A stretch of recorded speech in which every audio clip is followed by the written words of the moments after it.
Hey everyone, let us talk about something really important, something I wish someone had spelled out for me when I was in my early 20s. I see so many young people making this exact mistake, and honestly, it is going to cost them big time later in life. This message is for anyone in their 20s who perhaps hasn't started taking money seriously yet. Maybe it is still an afterthought, something you get around to eventually. You might be prioritizing other things, and I totally get it. You are young, you are figuring out so much. Maybe instead of investing that extra cash, you upgrade your car, or your phone, or your computer, or maybe you just leave your money sitting in a bank account thinking it is the safest option. You might genuinely believe you have all the time in the world to figure out money and investing, but you don't in fact. If you are not getting on top of this as early as possible, you are actually running out of time to truly build wealth. And I am going to explain exactly why. In this video, this whole situation reminds me of one of my all-time favorite investing quotes by the businessman Jim Rohn. He famously said, "Everything is risky. If you think investing is risky, wait until they hand you the tab for not investing." Today, I am going to show you that tab, the real true cost of delaying your investments. What genuinely happens if you decide to put off investing until you are in your 30s, your 40s, or even your 50s. If you are too relaxed with your money now, it is very likely that later in life,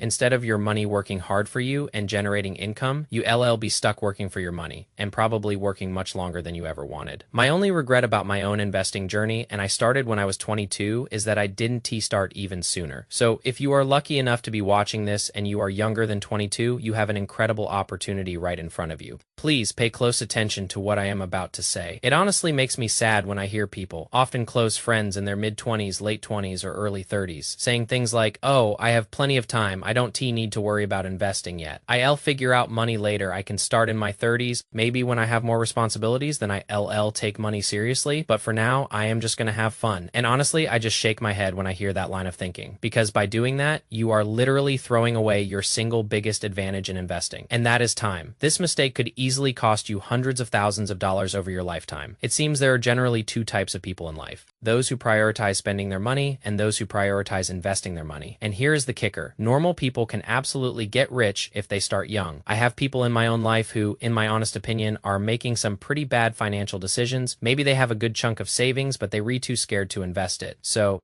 it just sits there in cash instead of being invested, especially during periods like 2020, 2021, and beyond. Maybe every time they get a bonus, their first thought is, how can I spend this? Instead of, how can I invest this? And man, even though we might have earned similar salaries throughout our lives, our financial standing now is drastically different, even after just 6 short years. I am talking about 6-figure differences, simply because I started investing so young and the market has performed incredibly well since I began. I've invested pretty aggressively in my life, almost to the point of overdoing it sometimes. My mindset was literally always, how can I get an extra $50 into the markets? I remember during the pandemic, I was selling some of my old baseball and football cards on eBay just to scrape together an extra $20, $50, or $100 to put into the stock market. It took some time to build this up, but it has given me so much, and I am genuinely proud to say I now have a nice army of dollars working for me. I own these assets like stocks, ETFs, and other investments that not only could I sell for their market value, but they also pay me over $600 per month just for owning them in dividends. And how did I get there? It certainly was overnight, but it was by consistently doing a little bit over time for about 6 years.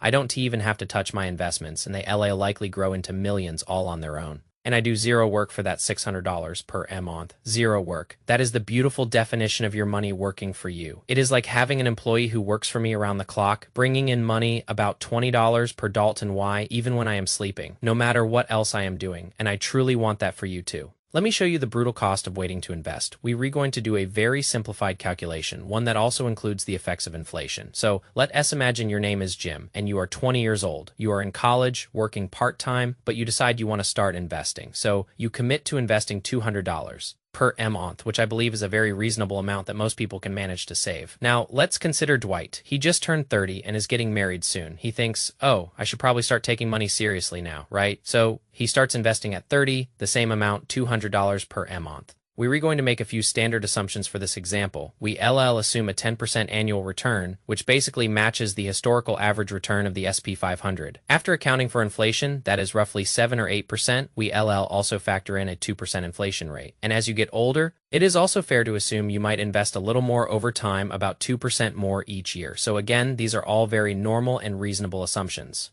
Now, at retirement age, say 65, how much money do you think Jim and Dwight each have? Jim started at age 20 and Dwight started at age 30. That is just a 10-year difference. And 30 still feels like plenty of time, right? So we can definitely assume Jim will have more money. But the crucial question is, how much more if you break it down? If you do the math, it is a massive difference. Jim will retire with about $2.2 million and almost $1 million when adjusted for inflation. And just because he waited a little bit, poor Dwight ends up with only $800,000. That is literally over $1 million less and about $410,000 when adjusted for inflation. So no matter how you look at it, with or without inflation, Dwight is now kicking himself. Those 10 years literally cost him hundreds of thousands of dollars, even over $1 million, because he squandered the best asset of his life, and that is time. To catch up to Jim and reach $2 million by retirement, Dwight would have had to invest much more, about $500 or $600 per month instead of that measly $200. And I don't even want to talk about what you'd have to do if you wait until your 40s to start. You'd be looking at investing $1,500 or more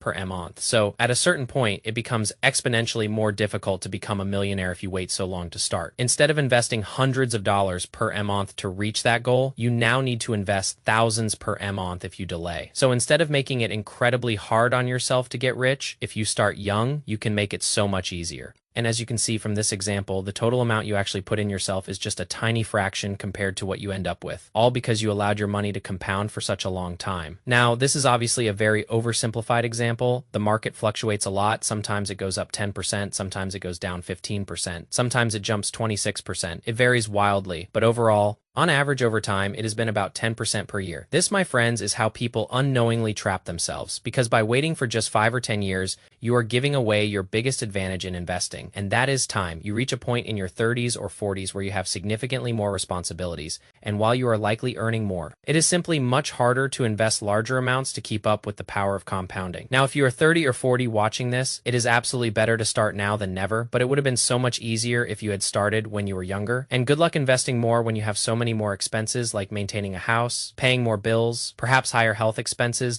and maybe a family to support. People truly have it backward. They say they going to wait until they older to figure out money. Except when they older, they already given away their biggest advantage. This is the tab of waiting to invest, and it might cost you not only your financial freedom, but you could find yourself trapped in this cycle without any assets, without an army of dollars paying you. And now, unless you can somehow force your way back into the game by earning a really high income, you could be stuck. And that is the cold reality. You are locked into working for a long time, forcing yourself to work longer than you would have liked, or perhaps even putting your retirement in serious jeopardy. And it is sad, but it is true. I don't want people making these mistakes when they could have been investing when they were younger and just, well, ignored it. Now, people always say, oh, but the market's going to crash. It is about to crash right now. And what I say to that is, I agree with you. It is basically inevitable that it is going to crash again. It could crash tomorrow. It could crash in 1 year, it could crash in 10 years, and you are right. But do you know enough about the markets to perfectly time it? What if it goes up 40% more and then crashes 15%? I guess you could wait for it to crash, but what is the risk in that? What is the alternative? Cash is constantly being eaten away by inflation. Plus, there is the huge opportunity cost if the market continues to go up, as it historically has. Holding cash is safer in the short term, but historically definitely not in the long term. Something like gold is also seen as another safety asset, but it consistently lags behind stocks. Companies provide value and produce income over the long term, whereas gold is just a store of value. It is not producing anything. It only really makes sense to buy gold before a recession, but we don't even know when that will happen. Then we have crypto, which is extremely volatile and just as risky, if not riskier, than stocks. Even something as major as Bitcoin has seen 70% crashes many times throughout its cycle. And then there is real estate, which has underperformed the stock market gains by most available metrics, and that doesn't even factor in all the repair work and headaches you have to deal with. So the bottom line here is everything is risky. You just have to choose your risk. And everyone's situation is different, right? In your specific case, sometimes holding cash or making an alternative investment is indeed a good call. I am definitely not making professional financial recommendations. You absolutely need to do your own research. For me personally, I've found the stock market to be the best vehicle. All available data overwhelmingly shows it is better to invest now and not try to time the market, so you can get your money working for you over a long time horizon. Here's a graph that I think perfectly summarizes why you need to just ignore the media and ignore the noise. Even just in the last 15 years, everyone constantly says the market is crashing, and then it just keeps running up. American businesses get better and more productive, making better products.